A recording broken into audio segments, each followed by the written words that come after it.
ರಂಜಿತಾ ಹತ್ಯೆ ಪ್ರಕರಣದ ಆರೋಪಿ ರಫೀಕ್ ಶವವಾಗಿ ಪತ್ತೆ. ಯಲ್ಲಾಪುರ ಪಟ್ಟಣದಲ್ಲಿ ನಡೆದ ಯುವತಿ ರಂಜಿತಾ ಹತ್ಯೆ ಪ್ರಕರಣಕ್ಕೆ ಸಂಬಂಧಿಸಿದ ಪ್ರಮುಖ ಆರೋಪಿ ರಫೀಕ್ ಭಾನುವಾರ ಬೆಳಿಗ್ಗೆ ಕಾಜಲ್ವಾಡದ ಸಮೀಪ ನೇಣು ಬಿಗಿದುಕೊಂಡ ಸ್ಥಿತಿಯಲ್ಲಿ ಶವವಾಗಿ ಪತ್ತೆಯಾಗಿರುವ ಘಟನೆ ನಡೆದಿದೆ. ಶನಿವಾರ ಮಧ್ಯಾಹ್ನ ಶಾಲೆಯಿಂದ ಮನೆಗೆ ಮರಳುತ್ತಿದ್ದ ರಂಜಿತಾರನ್ನು ರಫೀಕ್ ಮದುವೆಯಾಗುವಂತೆ ನಿರಂತರವಾಗಿ ಒತ್ತಡ ಹೇರುತ್ತಿದ್ದನು ಎನ್ನಲಾಗಿದೆ.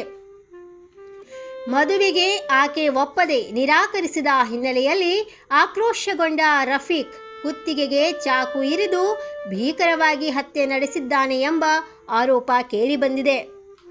ಘಟನೆಯ ನಂತರ ರಫೀಕ್ ಕಾಡಿನ ಪ್ರದೇಶದತ್ತ ಪರಾರಿಯಾಗಿದ್ದು, ಆತನ ಬಂಧನಕ್ಕಾಗಿ ಪೊಲೀಸರು ವಿಶೇಷ ತಂಡಗಳನ್ನು ರಚಿಸಿ ವ್ಯಾಪಕ ಶೋಧ ಕಾರ್ಯ ಕೈಗೊಂಡಿದ್ದರು.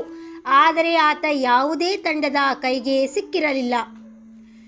ರಂಜಿತಾ ಮದುವೆಗೆ ಒಪ್ಪದೆ ರಫೀಕ್ನೊಂದಿಗೆ ಮಾತನಾಡುವುದನ್ನು ನಿಲ್ಲಿಸಿದ್ದೇ ಆತನ ಕೋಪಕ್ಕೆ ಕಾರಣವಾಗಿ ಈ ದುಷ್ಕೃತ್ಯ ನಡೆದಿರುವ ಸಾಧ್ಯತೆ ಇದೆ ಎಂದು ತಿಳಿದು ಬಂದಿದೆ.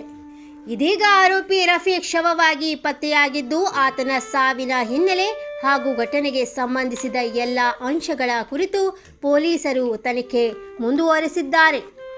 ಇವತ್ತು ಈ ಹಿನ್ನೆಲೆಯಲ್ಲಿ ಯಲ್ಲಾಪುರ ಪ್ರಮುಖ ವೃತ್ತದಲ್ಲಿ ಹಿಂದೂ ಪರ ಸಂಘಟನೆಯಿಂದ ಪ್ರತಿಭಟನೆ ನಡೆಸಲಾಗಿದೆ. ಯಲ್ಲಾಪುರ ಬಂದ್ಗೆ ಕರೆ ನೀಡಿ ಅಂಗಡಿ ಮುಂಗಟ್ಟು ಆಟೋ ಸಂಚಾರಕ್ಕೆ ಬಂದ್ ಮಾಡಲಾಗಿದೆ. ಯಲ್ಲಾಪುರ ಸುತ್ತಲೂ ಬಿಗಿ ಪೊಲೀಸ್ ಬಂದೋಬಸ್ತ್ ಮಾಡಲಾಗಿದೆ. ಆದರೆ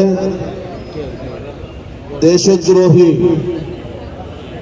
ಮಾನವೀಯತೆಯ ದ್ರೋಹಿ ಪ್ರವೃತ್ತಿಗಳು ಬೆಳೀತಾ ಇರೋದರ ಪರಿಣಾಮವಾಗಿ ರಾತ್ರಿ ಬೆಳಗಾಗೋದ್ರೊಳಗಡೆ ಯಲ್ಲಾಪುರ ತಾಲೂಕು ಇಡೀ ರಾಜ್ಯದಲ್ಲಿ, ರಾಷ್ಟ್ರದಲ್ಲಿ ಪ್ರಜ್ಞಾವಂತ ನಾಗರಿಕರನ್ನ, ಇಡೀ ಹಿಂದೂ ಸಮಾಜವನ್ನ ಬೆಚ್ಚಿ ಬೀಳಿಸಿದಂತಹ ಘಟನೆಗೆ ಸಾಕ್ಷಿಯಾಗಿದೆ.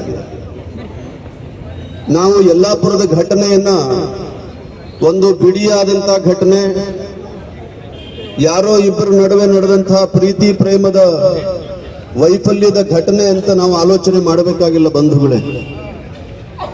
ಈ ಕರಾಳ ಅಧ್ಯಾಯ ಯಾವತ್ತು ಪ್ರಾರಂಭ ಆಯಿತು, ಹೇಗೆ ಪ್ರಾರಂಭ ಆಯಿತು, ಯಾಕೆ ಯಾರು ಇದಕ್ಕೆಲ್ಲ ಕುಮ್ಮಕ್ಕನ್ನ ಕೊಡ್ತಾ ಇದ್ದಾರೆ ಅನ್ನುವಂಥದ್ದನ್ನ ಅತ್ಯಂತ ಗಂಭೀರವಾಗಿ ಯೋಚನೆ ಮಾಡಬೇಕಾದಂತಹ ಸನ್ನಿವೇಶದಲ್ಲಿ ನಾವಿದ್ದೇವೆ ಬಂಧುಗಳೇ.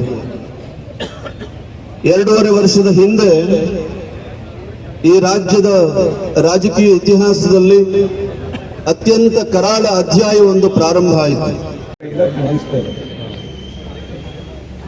ಇನ್ನೊಂದೇನಂದ್ರೆ, ಇದೊಂದು ಪಕ್ಕ ಜಿಹಾದ್, ಇದ್ರ 2 ಪ್ರಶ್ನೆ ಇಲ್ಲ.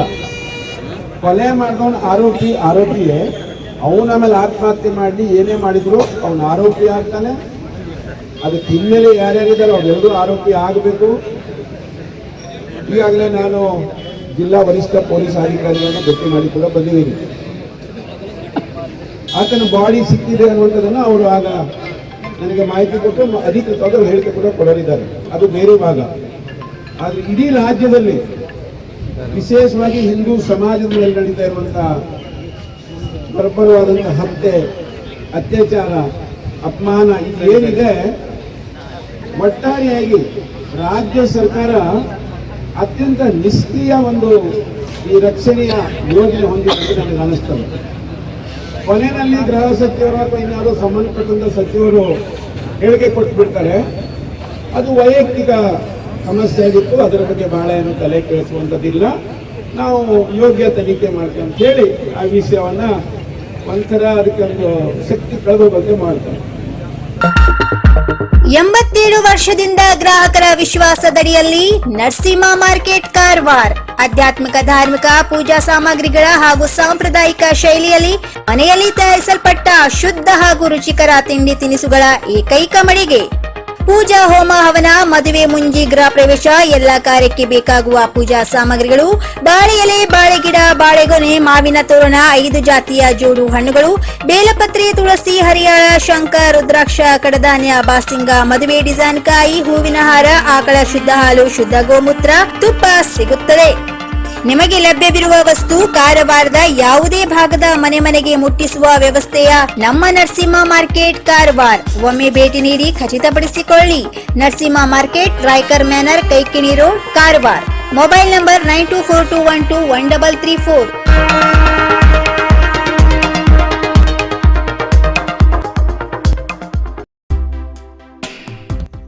ಇನ್ನು ಮತ್ತಷ್ಟು ಸುದ್ದಿಗಾಗಿ ಕಾರವಾರ ಪ್ಲಸ್ ವೀಕ್ಷಿಸಿ. ಈ ವಿಡಿಯೋ ನಿಮಗೆ ಇಷ್ಟವಾದಲ್ಲಿ ಲೈಕ್ ಮಾಡಿ, ಶೇರ್ ಮಾಡಿ, ಸಬ್ಸ್ಕ್ರೈಬ್ ಮಾಡಿ.